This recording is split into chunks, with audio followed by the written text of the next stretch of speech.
బంగారం. నా కొడుకు అచ్చం హీరోలా ఉన్నాడు. ఈ కండువా వేసుకునేవే ఆహా ఆహా అచ్చు రాజకుమారుల్లో ఉన్నాడు.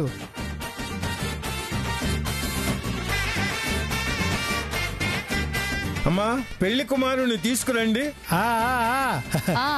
అదిగో పిలుస్తున్నారు, పెళ్లి కుమారుని తీసుకురమ్మంటున్నారు. పదవే అబ్బాయిని తీసుకెళ్దాం. ఏమోనండి, ఎంతైనా గర్భవతిని వీడికి అంటకట్టడం నాకు అసలు బాలేదండి. అబ్బబ్బా ఏంటి ఎంతకాలం ఈ గిల్టి నగలేసుకుని తిరుగుతావే? నగల కొట్లో ఖరీదైన వడ్డాణం కొనుక్కోవా? లేటెస్ట్ ట్రెండింగ్ రవల్ నెక్లెస్ కొనుక్కోవా? రవల్ గాజులు వద్దా? దుద్దులు వద్దా? అబ్బా అలా ఊరించకండి. అందుకే పద. ఒక్కసారి అమ్మాయి మెళ్ళు 3 ముళ్ళు వేసావనుకో, ఆహా కోకాపేట్లో విల్లా కొనుక్కొని బాల్కనీలో అలా దర్జాగా కాలు మీద కాలేసుకుని కూర్చుంటే ఆ టీవీ వేర్రా. పద పద పద పద నాన్న. రాహుకాలం వచ్చే లోపు ఆ అమ్మాయి మెళ్ళలో తాళి కట్టాల్సిందే. నాన్నా ఆ అమ్మాయి కాదు నాన్నా, కాబోయే తల్లి. అదేరా మన పాలిట బంగారు తల్లి.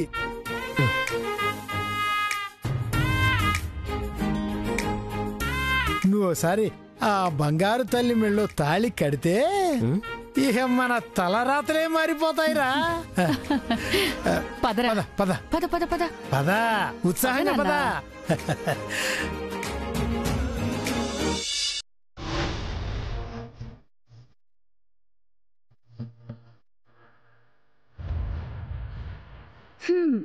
ఏ మాటగా ఆ మాట చెప్పుకోవాలి చెల్లి. పెళ్లి కూతురు గెటప్లో ఎంత చక్కగా ఉందో కదా, నాదిష్టే తగిలేలా ఉంది.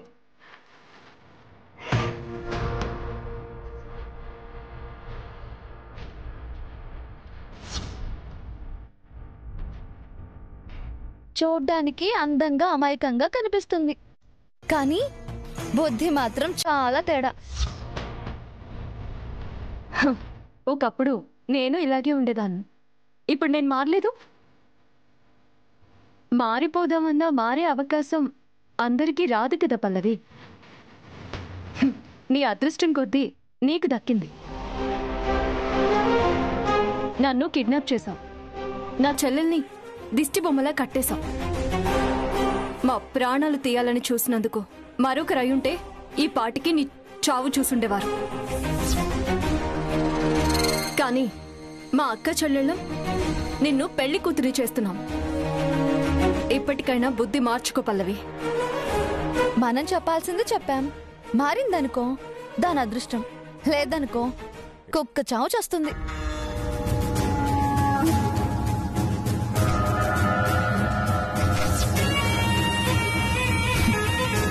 నేను కాదే, మీ కుటుంబం మొత్తం కుక్క చావు చచ్చేలా చేస్తాను. అయినా ఆదిత్య ఇంట్లో ఉండగా ఈ పెళ్లి జరగదు, జరగనివ్వడు. సచ్చన్యో రామునిమణి గాతుం యజ్ఞాయ గాతుం యజ్ఞపతే దేవీ స్వస్తిరస్తునః స్వస్తిర్మానుషేభ్యః ఊర్ధ్వంచి గాతు భేషజం చన్నో అస్తు దేవదే చంతుష్పదే. నా కడుపులో పెరుగుతున్నది మీ ఇంటి రక్తం. ఇది మీ ఇంటి వారసత్వం. మా ఇంటి వారసుడు పల్లవి కడుపులో ఉండగా పల్లవికి పెళ్లి కావడం ఏంటి? ఎట్టి పరిస్థితుల్లో పల్లవికి పెళ్లి జరగకూడదు.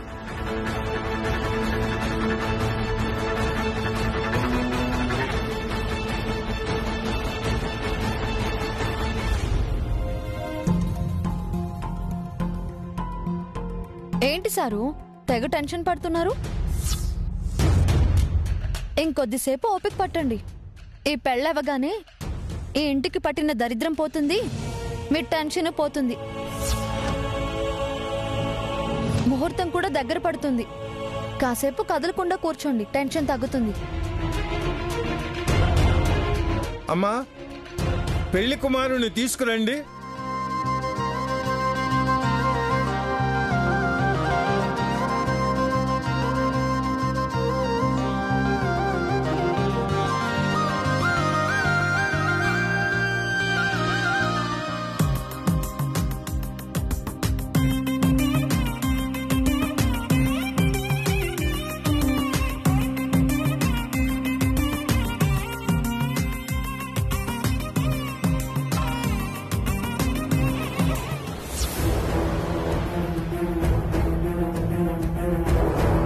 ఇది మీ ఇంటి వారసత్వం.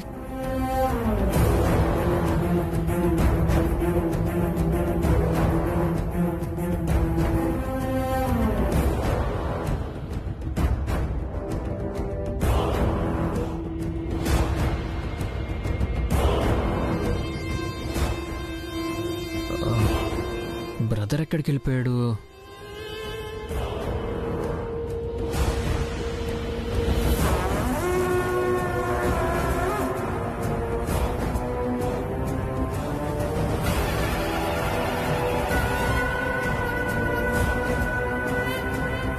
అమ్మా, పెళ్లి కుమార్తెను తీసుకురండి.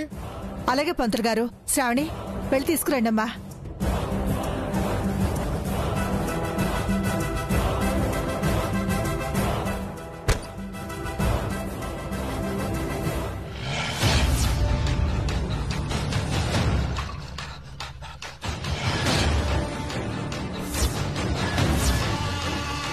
పల్లవి, పల్లవి ఇక్కడే ఉండాలి కదా. పల్లవి, పల్లవి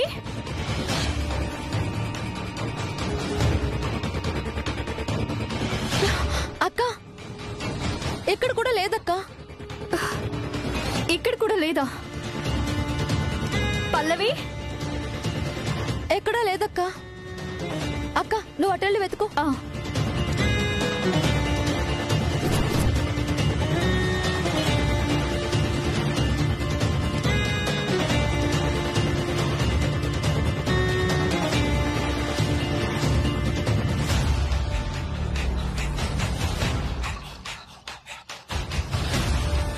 పల్లవి,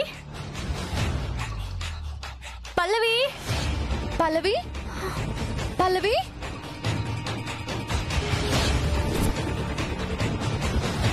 పల్లవి, పల్లవి, పల్లవి అక్క, కనిపించిందా? లేదు ధరణి. సరే, మనం కిందికి వెళ్దాం పద. పల్లవి ఏదమ్మా?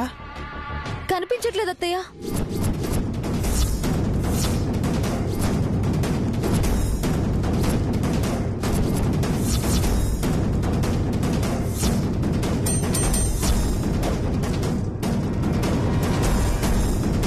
ఏంది? పెళ్లి కూతురు కనిపించట్లేదా?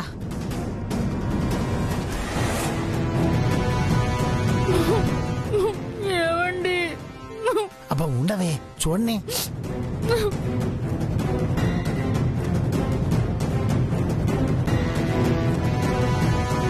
ఇందాకటి నుంచి ఆదిత్య బ్రో కనిపించట్లేదు, ఇప్పుడు పెళ్లి కూతురు కనిపించట్లేదు. ఏదో తేడా కొడుతుంది.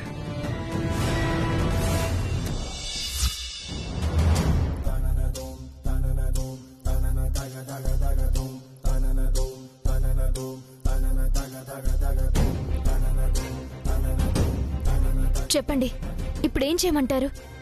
ముహూర్తానికి టైం అయింది. అక్కడ నా కోసం వెతుకుతుంటారు. అంతా గోలగోలగా ఉండుంటుంది. ఏమైనా కానీ ఈ పెళ్లి మాత్రం జరగకూడదు. అయినా నువ్వు మాత్రం ఎలా చేసుకోవాలనుకుంటున్నావు? నీ కడుపులో మా అన్నయ్య బిడ్డ పెరుగుతోంది. నువ్వు మా ఇంట్లోనే ఉండాలి. ఏ హక్కుతో ఉండాలి? ఈ పెళ్లి కాదంటే మళ్ళీ సంబంధం చూస్తారు. ఏదో ఒక సంబంధం చూసి పెళ్లి చేసి బయటికి పంపిస్తారే తప్ప ఇంట్లో మాత్రం ఉంచుకోరు. లేదు, ఈ సమస్యకి పరిష్కారం దొరికేంత వరకు నువ్వు ఈ ఇంట్లోనే ఉండాలి. ఏం పరిష్కారం దొరుకుతుందనుకుంటున్నారు? నా బిడ్డకి తండ్రి మీ అన్నయ్య అని చెప్పేస్తారా?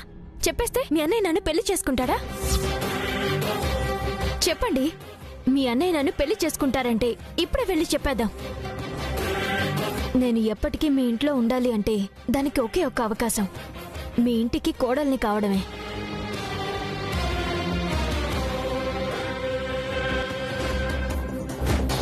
దానికి ఎలాగో అవకాశం లేదు కాబట్టి తలదించుకుని ఇంట్లో వాళ్ళు తెచ్చిన సంబంధం చేసుకోవడం, లేదా ఎవరికీ కనిపించకుండా ఎటో వెళ్ళిపోవడం. ప్రస్తుతానికి నాకు కనిపిస్తున్న దారులు ఈ రెండే. ఇంతకు మించి వేరే దారేమన్నా ఉంటే చెప్పండి, అదే చేద్దాం. దానికి ఒకే ఒక దారుంది. ఏంటది? రా చెప్తాను.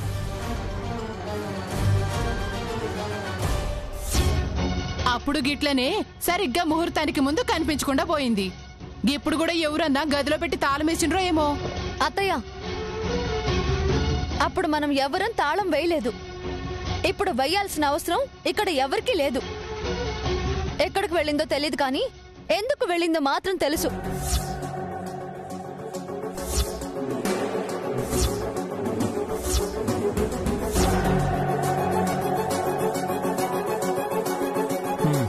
నాన్నా, ఇక వెళ్దామా?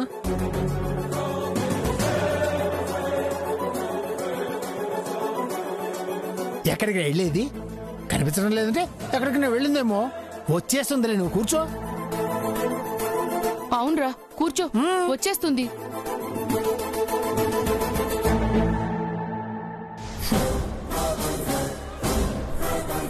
ఇంక కూర్చోవడం ఎందుకు? వచ్చారుగా జంటగా, చూడండి.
కంగారు పడద్దు.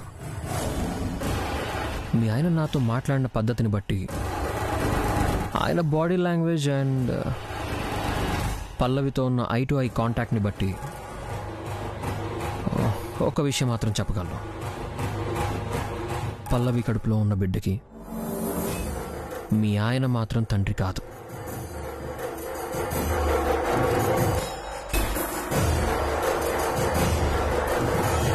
కాకపోతే ఇందులో ఏదో చిక్కుముడుంది.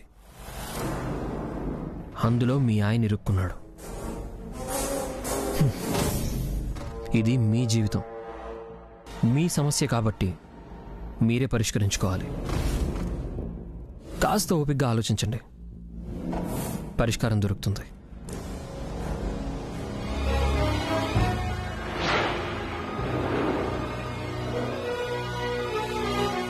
ఎందుకురా ఇంత పని చేశావు? పల్లవికి న్యాయం చేయాలని ఇన్నాళ్ళు నువ్వు అడుగుతుంటే ఏంటో అనుకున్నాను. ఇదా నువ్వు చెయ్యాలనుకున్న న్యాయం? పల్లవికి సంబంధం చూసి పెళ్లి చేస్తున్నాం కదా, అసలు నువ్వు చేసుకోవాల్సిన అవసరం ఏంటి?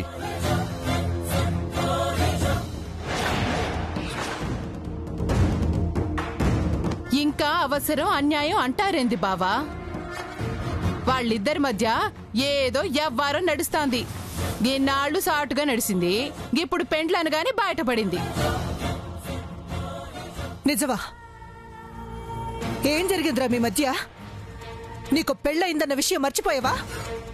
భార్య ఉందన్న సంగతి మర్చిపోయావా?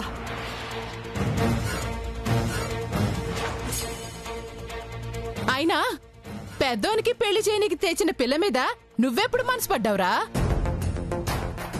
పెళ్లి దాకా ఎట్ట నడిపినరు?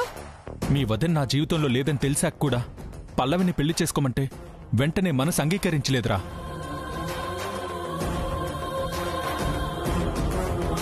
కానీ ధరణి నీతోనే ఉందిగా, ప్రేమించి పెళ్లి చేసుకున్నావు కదా, మరి పల్లవిని ఎలా పెళ్లి చేసుకున్నావు?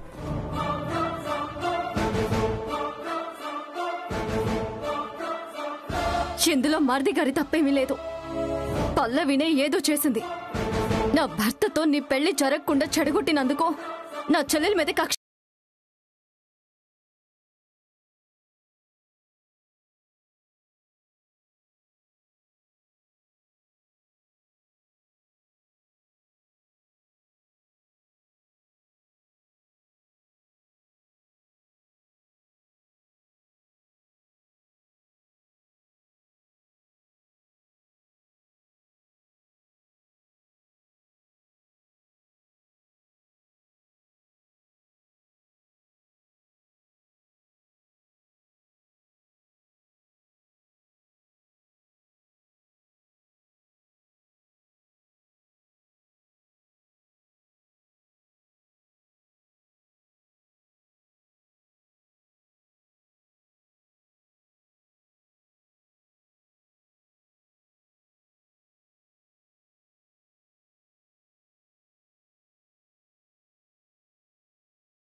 అత్తయ్య, ఆయనేమనొద్దు.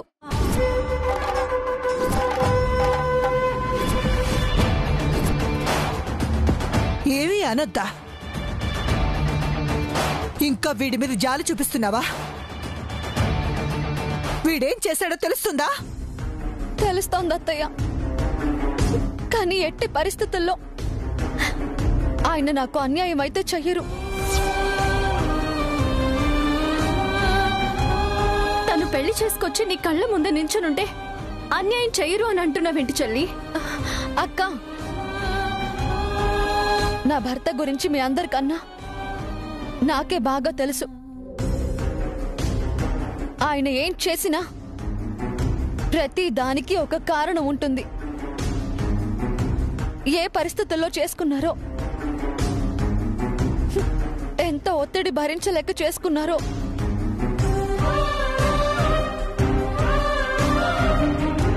ఇంకా మనం కూడా ఒత్తిడి చేస్తే ఆయన ఏమైపోతారు? నిజమేంటో నిలకడ మీద తెలుస్తుంది. కొత్తగా పెళ్లి చేసుకొని వచ్చారు కదా, వాళ్ళనేవి అనకండి. నా కొడుకు ఇంత పని చేసినందుకే నా గుండె మండిపోతోంది. నీ భర్త వేరే ఆడదాని పక్కన నుంచున్నా ఎలా తట్టుకోగలుగుతున్నావమ్మా? ఎలా క్షమించగలుగుతున్నావు? అత్తయ్య, నా బతుకు ఏమీ అయిపోదు. ఆయన ఎవరి పక్కన నించున్నా నా భర్తే.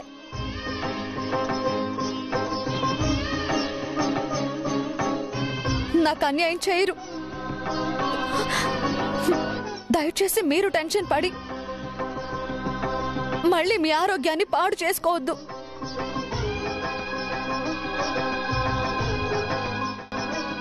ఈ సమస్యని నేనే పరిష్కరించుకుంటాను. దయచేసి మీరందరూ వెళ్ళండి ప్లీజ్.